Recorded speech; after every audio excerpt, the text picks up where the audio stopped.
Stephen Cuff has Parkinson's disease. Parts of his brain are dying, causing him to shake uncontrollably and slowing his movement. It was about 4 years ago, and I had a slight tremor in my arm, and at the time I thought it was just a trapped nerve, so I didn't think too much of it. But as time went by, it started getting a lot worse, so I went into Salisbury for tests, and then they told me that I had Parkinson's. It took a while to sink in, but I had to deal with it the best way I knew how. His disease is currently incurable and will continue to worsen as more brain cells die. When I shave, I have to hold the shaver in this hand. I have to grow out with that hand and have to move my face rather than my hands to get enough pressure to shave, which is why it takes this nightmare, because after time I've got to go over and over again at the same place. There has been much speculation that Stephen's Parkinson's disease could be treated by cutting-edge stem cell research, but the technology is still in the early stages, and much of the work relies on using early human embryos, something that is unacceptable to many. Meanwhile, Stephen's worsening condition and lack of response to drugs means that his only option is brain surgery. I'm going to put the wires in my head and see what effect, or if any effect, it has in helping me with my shakes. And if it is a success, they'll plant them, and it'll hopefully give me more stability and more motion and mobility in my limbs, and I'll be able to do more things, which will mean I'll be able to look after my children hopefully, which will be wonderful. They've gone to live with their mother, but I hope in the not too distant future that if things work out for me at hospital, that I'll have a chance of living with them again, because they want to come back to me, and I love my kids and I'll do whatever I can for them, and I miss them greatly. At the Radcliffe Infirmary in Oxford, neurosurgeon Tipu Aziz is planning the complex operation that will treat the symptoms of Stephen's disease. Parkinson's disease is a degenerative disease in which the brain, for reasons still unknown, loses a chemical in its substance called dopamine. On either side of the normal brain, there is a small area of tissue crucial to the control of movement. The nerve cells or neurons in this part of the brain communicate by producing a chemical called dopamine. But in Stephen's brain, the dopamine-producing nerve cells are slowly dying. The signs that a patient suffers from are tremor, stiffness of the limb, what we call rigidity, and slowness of movement. He hasn't responded enough to drug therapy, and therefore we've agreed to offer him deep brain stimulation to help improve his life. One of the main functions of dopamine-producing cells is to talk to a nearby area of the brain also involved in movement. The message is slow down. The dopamine cells act like a brake on the second area. In Parkinson's disease, this message fades away as the dopamine cells die off. The nearby cells then become overactive, sending out numerous and conflicting signals to the muscles of the body, causing Stephen's symptoms. Deep brain stimulation works by inserting a wire into the overactive region of the brain and passing an electric current into it. The electricity acts like a jamming signal and reduces the overactivity, allowing Stephen to regain control of his body. Well, surgery is never perfect, and the chances of success in Stephen are of the order of 9 in 10. However, there is a risk that the wire could hit a blood vessel in the brain, causing a stroke or even killing Stephen. For the operation to be successful, Tipu must be pinpoint accurate. A millimetre either way could make all the difference. And for Tipu to know if he's hit the target, Stephen must be fully conscious throughout the operation.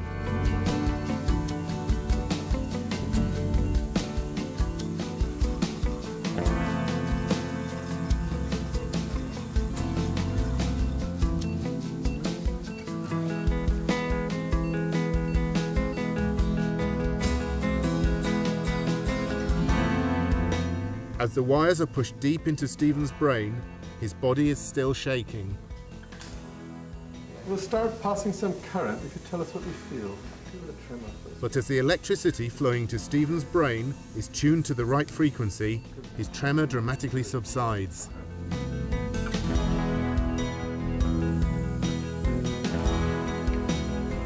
Having completed one side of Stephen's brain, Tipu's team then repeat the procedure for the other side, with equally stunning results.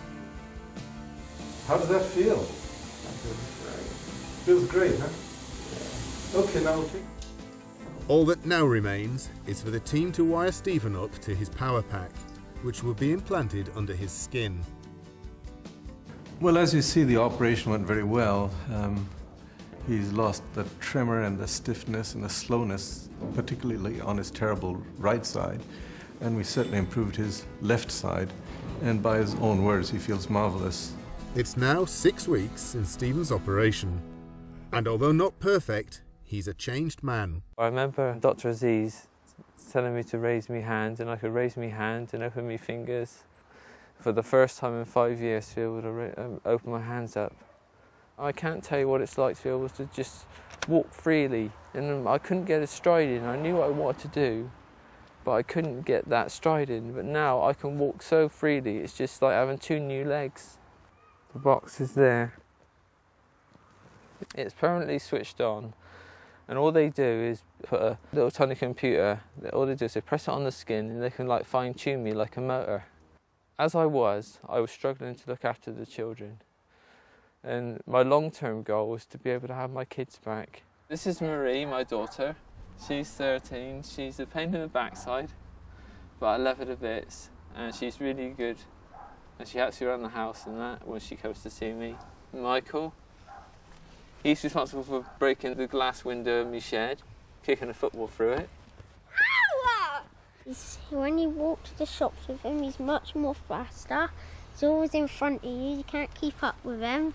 Even though he's getting better now, he does need the help as well sometimes as well, because he finds it a bit difficult and he sometimes is slow at doing things, but he's mostly quite quick at doing things. So, and he can smile now, because he never used to smile before. It's lovely to be able to smile again. And although my hand's gone back a little bit, yeah, it has been a total success for me, really. Although Stephen's operation is mostly a success, he still has some shaking, and his Parkinson's disease has not been cured. Scientists at the Roslin Institute in Scotland, where Dolly the sheep was created, are now working to try to find a cure for Parkinson's disease using stem cells. But what are stem cells, and how could they help? The characteristics of a stem cell, and sometimes they're from embryos and sometimes from adult tissues, are that they have the ability either to divide to make more of the same type of stem cell, or to change and become cells of a different tissue. Most cells in the body have a particular role that cannot be changed, such as liver, bone and nerve cells. Stem cells are different. They can divide and produce identical copies of themselves, and have the potential to turn into many different types of cell. There are 3 sources of stem cells. Adult stem cells taken from tissues in the body, stem cells taken from blood in the umbilical cord at birth, or embryonic stem cells taken from the embryo at about 5 days old. Although embryonic stem cells have huge potential, many people think using them is wrong or unethical. At the present time, the reason why embryonic stem cells are the most interesting population of stem cells is that we know that they have the ability to form all of the different cell types of the body. Scientists are now able to make embryonic stem cells turn into the dopamine-producing nerve cells that die off in Parkinson's disease. The long-term aim is to put these cells into the brains of people with the disease and give them back their normal brain function. Unlike the deep brain stimulator operation, replacing lost dopamine cells with new ones would cure Parkinson's disease. The work is really encouraging because for the first time people are putting dopamine-producing neurons derived from human embryo stem cells into animal models to test their effectiveness. I think that gives us an indication that this research is moving into the area when we will be able to think of treatment of the first patients within perhaps 3 or 5 years. But it's not quite that simple. The use of embryos to produce stem cells is a hotly debated topic. At a recent stem cell conference in London, scientists and lay people were keen to put forward their views. I can't honestly say that I have a strong position on embryonic stem cell research. I personally believe in all research, find out what happens, what's involved, and we can then make the decisions which are based on the ethics. I've been an embryologist all my scientific career, developmental biologist, and I think you'll find most people that understand developmental biology understand where these cells come from, and the fact that they're human, I don't think is really here nor there. I think the notion of mass producing our own species, just so you can destroy them to create things in a lab, is abhorrent. And you haven't got to be pro-life, you haven't got to believe the early embryo has a soul or is fully human. It's basically the beginning of one of us, and therefore we should respect it. Of course, I understand that to some people the idea of doing anything with a human embryo is a deeply offensive idea. And, I understand and respect the difference of opinion. My name is Alison Davis. I have spina bifida, osteoporosis and various other disabilities. I use a wheelchair full-time and I run a group called No Less Human. No Less Human is a group for disabled people, families and carers, and we campaign for the equal right to life of all disabled people. At present, the law allows scientists to experiment on embryos up until they're 14 days old. This is something that people like Alison Davis are opposed to. I think it matters what we do to embryos because they are human individuals. They are at the beginning of all their development, certainly. But if you say they're just a bunch of cells, then you're forgetting that I also am just a bunch of cells, so is every human being who exists. It matters what we do to human beings because we have a duty to protect the most vulnerable. But let's just consider the stage of development it's reached. It's so small, it's smaller than a grain of sand. It has about 200 cells. It will be weeks before a central nervous system develops. And that means that there is no possibility of it being aware. And because it lacks this particular consciousness, this particular aspect of being human, that would be the reason why, for me, it is acceptable to use those embryos in research or in therapy. And this is where the dilemma lies. Some people believe that as soon as an egg cell is fertilized, it becomes a human being. Meanwhile, others say that an embryo develops gradually towards being a human individual, and that by the legal limit of 14 days, it is still just a ball of cells. I think it's wrong to suggest that people who are opposed to embryo research are being oversensitive. Each of us began life as a single cell and then as an embryo. Embryos are not potential human beings, they're actual human beings. Human life at itself begins at the moment of fertilisation. I think that what's important in making the judgments about an embryo is that there should be a national framework. I think these judgments are too sensitive to be made by research workers, by the patients who might benefit, by companies who might make money from it.